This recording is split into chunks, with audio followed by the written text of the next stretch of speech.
Is opportunity monopolized? No man is kept poor because opportunity has been taken away from him, because other people have monopolized the wealth and have put a fence around it.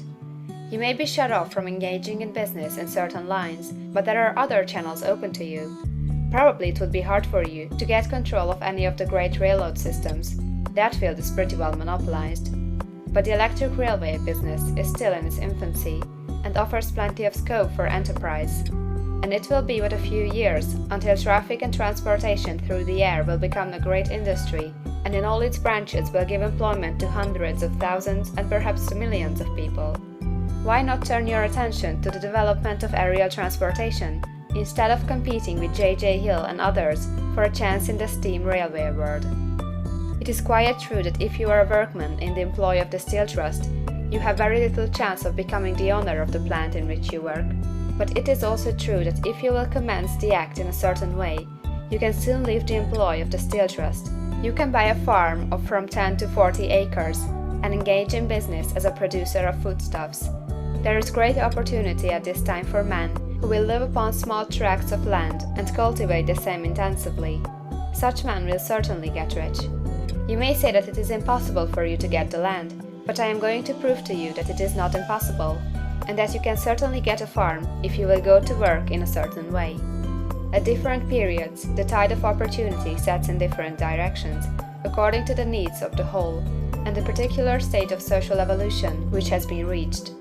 At present, in America, it is setting toward agriculture and the allied industries and professions. Today, opportunity is open before the factory worker in his line. It is open before the businessman who supplies the farmer more than before the one who supplies the factory worker, and before the professional man who waits upon the farmer more than before the one who serves the working class. There is abundance of opportunity for the man who will go with the tide, instead of trying to swim against it. So the factory workers, either as individuals or as a class, are not deprived of opportunity.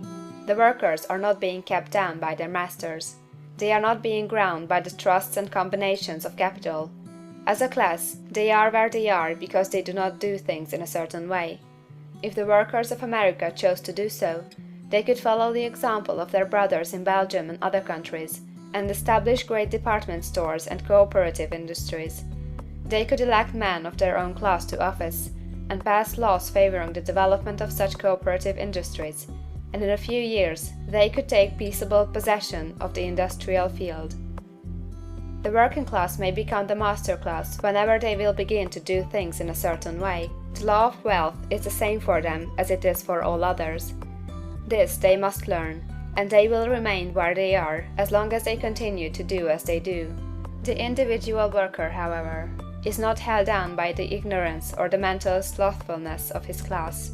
He can follow the tide of opportunity to riches, and this book will tell them how. No one is kept in poverty by a shortness in the supply of riches. There is more than enough for all. A palace as large as the Capitol at Washington might be built for every family on earth from the building material in the United States alone, and under intensive cultivation this country would produce wool, cotton, linen, and silk enough to clothe each person in the world finer than Solomon was arrayed in all his glory, together with food enough to feed them all luxuriously. The visible supply is practically inexhaustible, and the invisible supply really is inexhaustible. Everything you see on earth is made from one original substance, out of which all things proceed. New forms are constantly being made, and older ones are dissolving, but all are shapes assumed by one thing. There is no limit to the supply of formless stuff, or original substance. The universe is made out of it, but it was not all used in making the universe.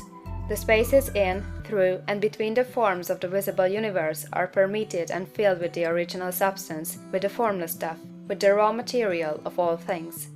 10,000 times as much as has been made might still be made, and even then we should not have exhausted the supply of universal raw material.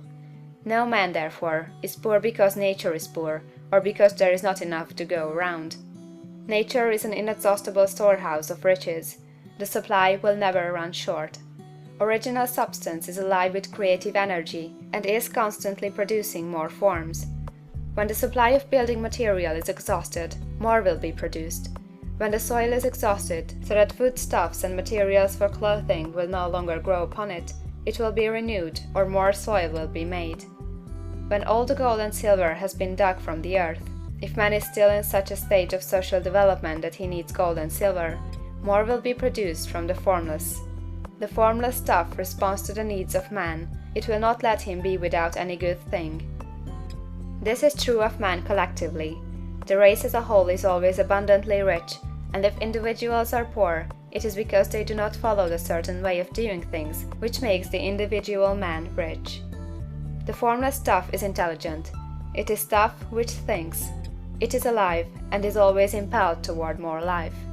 It is the natural and inherent impulse of life to seek to live more. It is the nature of intelligence to enlarge itself, and of consciousness to seek to extend its boundaries and find fuller expression. The universe of forms has been made by formless living substance, throwing itself into form in order to express itself more fully. The universe is a great living presence, always moving inherently toward more life and fuller functioning.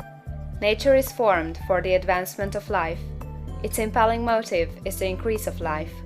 For this cause, everything which can possibly minister to life is bountifully provided. There can be no lack unless God is to contradict himself and nullify his own works. You are not kept poor by lack in the supply of riches. It is a fact that I shall demonstrate a little farther on, that even the resources of the formless supply are at the command of the man or woman who will act and think in a certain way.